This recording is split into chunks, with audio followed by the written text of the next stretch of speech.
So I guess for this video, we are starting off underneath the car here.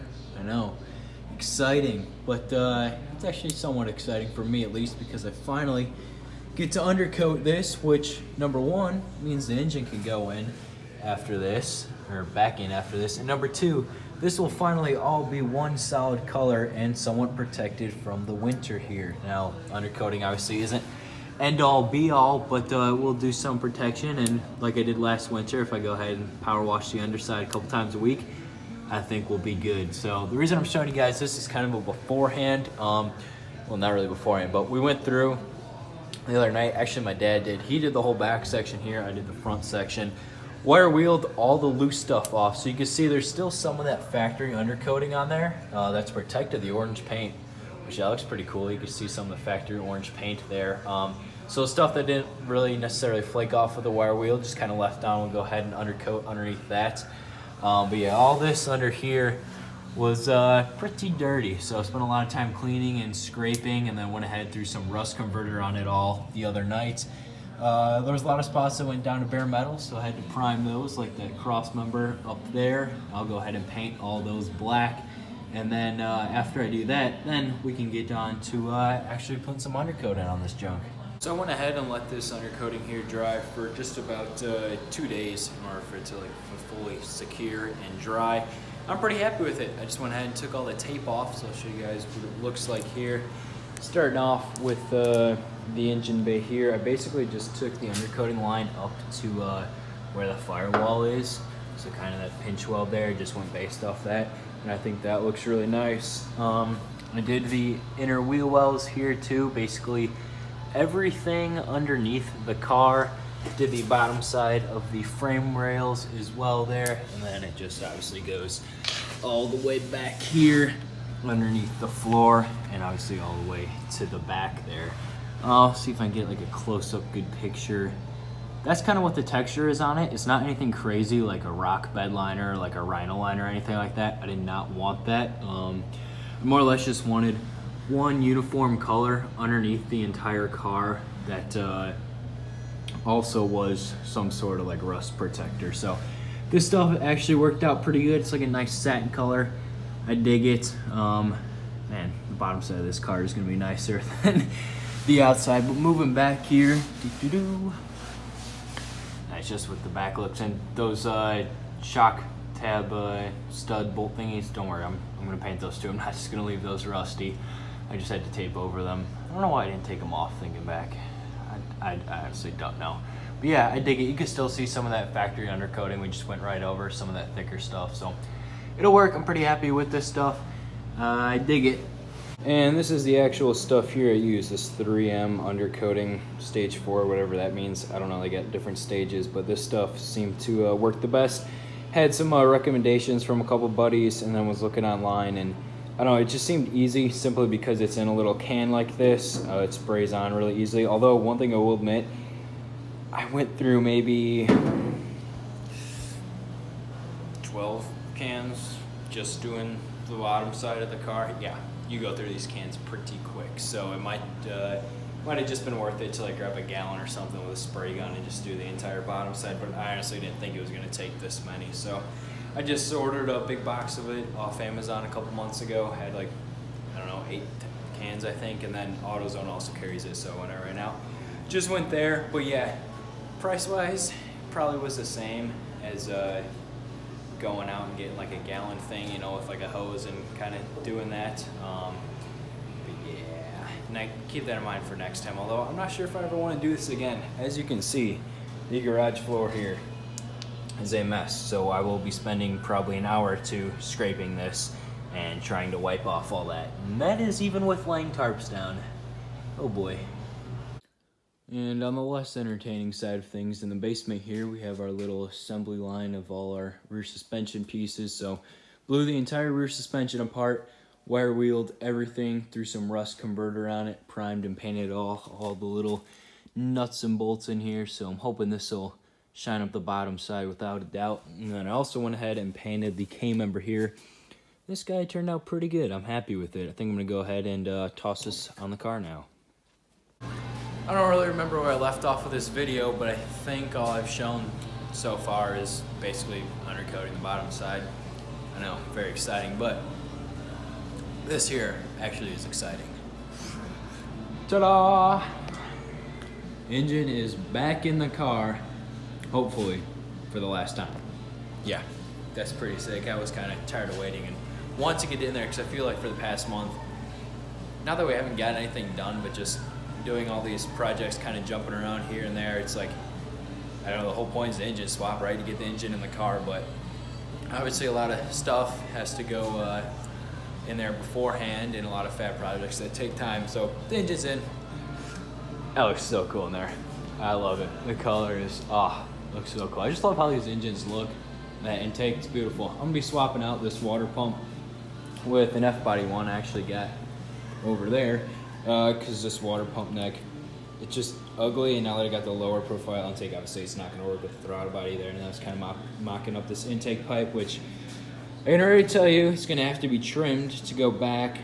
And I don't like this shiny chrome, so I might just like brush it with some Scotch-Brite to dull it down, but we'll see. And I finally got, this has been the hardest thing, it's so stupid, the hardest thing to get for this car thus far. Like, the intake pipe is 4 inches, the throttle body is 4 inches, but the outer diameter, what was it, 4 1/4, so it's 108 millimeter.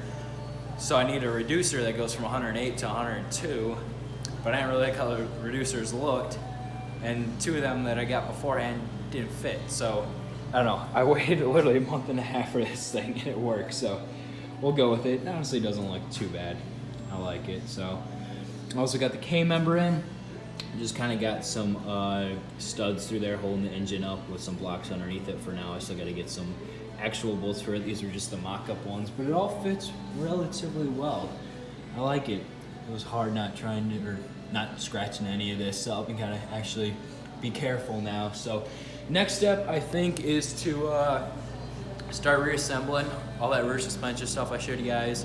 It's down in the basement right now, and then after that, it'll be going ahead and tearing apart this front suspension stuff, but all we're gonna use are the lower control arms, the brakes, and the spindles, because I got some new upper stuff and some new strut rods I'm pretty excited about.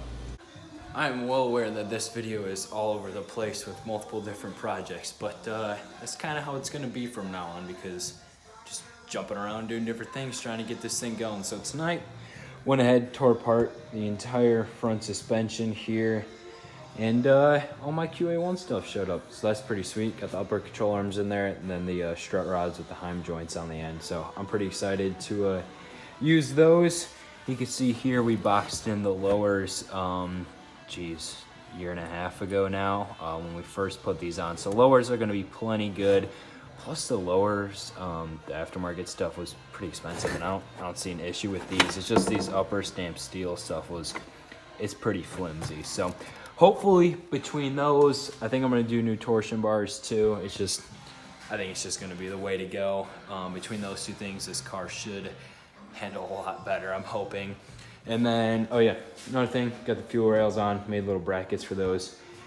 I just can't get over how good that intake looks, so I had to show it. And then I've been doing some body work on the tunnel here. It took me a while to decide what I want to do, whether just leave it as well, or as well as I guess, with the welds, because it looked kind of cool. But then I was kind of picturing how it would look painted, and I don't know, I think I would have just regretted it and would have bothered me. So I went ahead, knocked down the welds, just some body work, and just got some primer on it right now. So if that all dries good, I should throw some paint on it.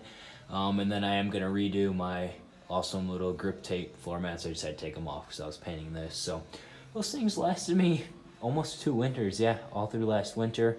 And look, the floor still look pristine under it. Gotta love it. Quick little update to show you guys what's going on, but got all the front suspension water wheeled and cleaned up last night. And now I'm just painting the spindles black. Calipers here are gonna be a dark gray. I think that'll look good. It's kind of what they looked like before. Yeah, they were a little just a bit rusty and dirty, so I might as well clean them all up and whatnot. And then I gotta get a new one of the, I don't really know what you call these, torsion bar adjusters for, yeah, this side here. You can see how just, yeah, there we go. I don't know exactly how that happened, but I guess that's what you get when they're 50 years old. So once you got about halfway tightened the torsion bar, it would not move anymore, and well, that right there would be why. But perhaps the most interesting thing is what we got going on with these little control arms here. So I was gonna go ahead and just clean these up, paint them, and use them because I welded these plates on a while ago, boxed them in.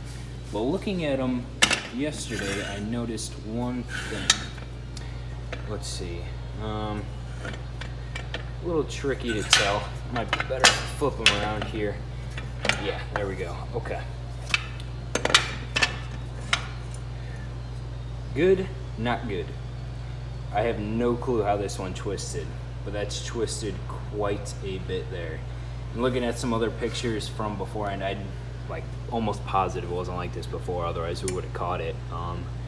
Yeah. I don't know, maybe I hit a speed bump a little too fast, or I don't know, when I was just screwing around in the dirt or whatnot, that maybe happened, but that's pretty substantial. So I think we're gonna go ahead, toss in the press here, and see if we can't get that at least somewhat decently straight, and then just roll with it for now, and then down the road I'll have to get new lowers or something. But for right now, new lowers are pretty expensive, so I'd like to fix this guy.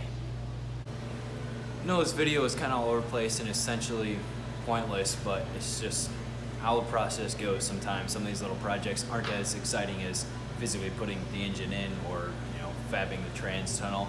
But I'm still going to show you guys what's going on, and for the people that actually like watching it or stick around to this point, I appreciate it. Hope you guys dig it as well.